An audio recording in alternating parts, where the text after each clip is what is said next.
Hello Internet, and welcome back to my series of film reviews. Last time we covered Joker, and now we made it to the sequel 5 years in the making, Joker Folie et Deux. Joker Folie et Deux takes place 2 years after Robert De Niro's character, quote-unquote, got what he fucking deserved.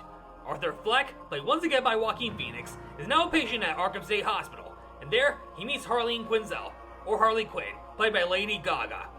Harley Quinn was previously portrayed by Margot Robbie in Suicide Squad, Birds of Prey, and The Suicide Squad. Lady Gaga's portrayal of Harley Quinn is much different compared to what we've seen from Margot Robbie and the Max original series Harley Quinn. Here, she is a music therapist who forms a deadly relationship with Arthur, as her curiosity turns into obsession as the film turns into a musical, showing that two individuals can share the same bout of insanity. And that, my friends, is known as Folie à Deux, which is French for madness for two. The title of this film is actually very clever, showing that Arthur passes insanity over to another, who would eventually become known as Harley Quinn. 2016 Suicide Squad didn't explore enough of Joker and Harley's relationship, as Jared Leto only had 10 minutes of screen time as the Joker. And then, in Birds of Prey, Joker just up and breaks up with Harley, leaving her to live an independent life in a Gotham City that's bright and colorful compared to other, more accurate portrayals of Gotham City. Birds of Prey, despite being an R-rated film full of blood and fucks, was extremely flawed. The plot was all over the place, Harley doesn't team up with Renee Montoya, Black Canary and Huntress until the film's final act, and Black Mask was a weak villain. Not to mention that 2021's The Suicide Squad completely ignores the events of 2016 Suicide Squad and Birds of Prey, probably for the better. And I have no idea if Margot Robbie is going to return in the new DCU, even though Viola Davis is reprising her role as Amanda Waller in Creature Commandos, and her own spin-off series titled Waller. And also John Cena returning as Peacemaker in the second season of his own Max series. As excited as I am for the new DCU to kick off with Creature Commandos and Superman, let's get back onto Joker Folie à Deux. This film also stars Brendan Gleeson, Catherine Keener, Steve Coogan, and Harry Lottie as Harvey Dent. Harvey Dent, as you most know, is also known as Two-Face in the comics. Harvey Dent was previously portrayed by Billy D. Williams in 1989 Batman, Tommy Lee Jones in Batman Forever, and Aaron Eckhart in The Dark Knight. And also, Zazie Beetz returns as the neighbor from the first Joker, who he thought was in a real relationship with Arthur, until it's revealed that it was one big fucked up fantasy in Arthur's fucked up head. This is going to be a spoiler-free review, so with that said, here's my thoughts on Joker Folie à Deux. Hey, remember that scene from the Marvels where Brie Larson actually sings a warning to a planet where the language is song, that the people don't understand you unless you sing? Remember how out of place it was? Well, take that scene from the Marvels and apply it to Joker Folie à Deux, and you get what is pretty much the entire fucking movie. How long do I have with my dance partner this time? Young, we are all in danger. The captain needs a help. Darben is coming. Oh, Aladna's not afraid of her.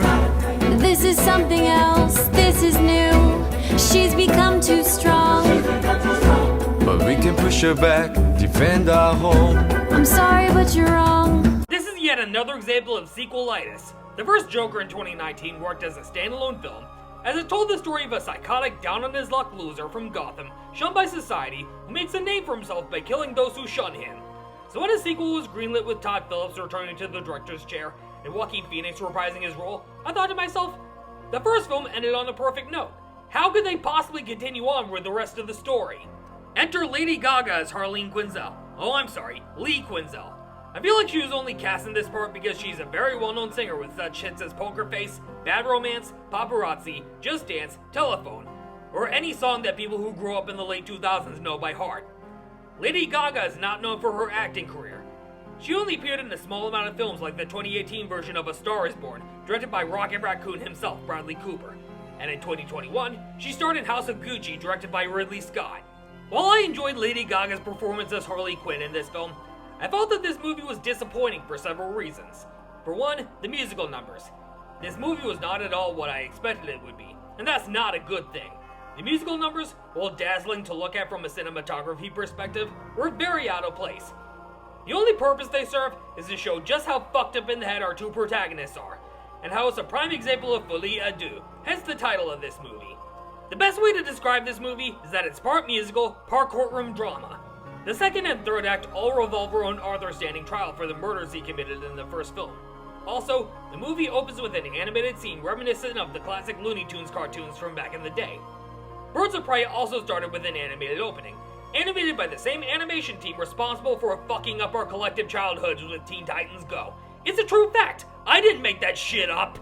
There wasn't a whole lot of story to this movie, and the musical numbers felt really out of place, but I really enjoyed the performances of both Joaquin Phoenix and Lady Gaga.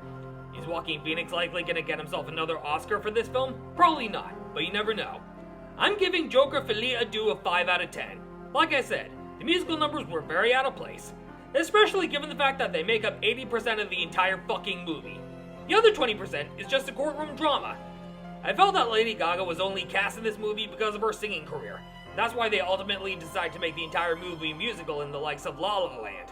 Now, as of this video's upload, I've not seen La La Land, but from what I've heard, the visuals look excellent and it's a very heartbreaking tale.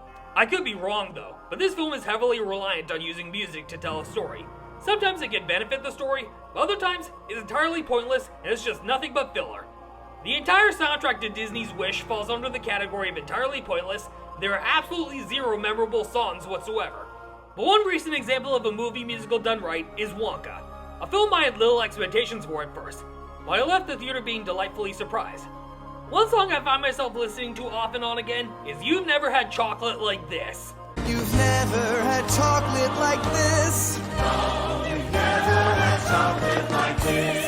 Have you ever had chocolate like this? No, you've never had chocolate. In the case of Joker Folie à Deux, it doesn't benefit the story at all. It's all very out of place, just like the musical Planet from the Marvels, but done worse. Now, I don't hate this movie, but I'm not in a hurry to watch it again. And don't get me started on the ending. It was very anticlimactic, and it killed all hope for Todd Phillips' Gotham to be explored in an HBO or Max series. But then again, this film and The Penguin are classified as DC Elseworlds, outside of the main DCU we're getting with Creature Commandos and Superman. Aside from nice looking visuals, the story was pretty lackluster, and it was just a mess. I personally don't recommend this one. If you want to check it out, go right ahead. And as for me, I was extremely disappointed, and I'm not in a hurry to see it again. And as for which movie I'm going to be reviewing next, keep an eye on my YouTube community page for more updates later down the line. Till then, I'll see you all next time.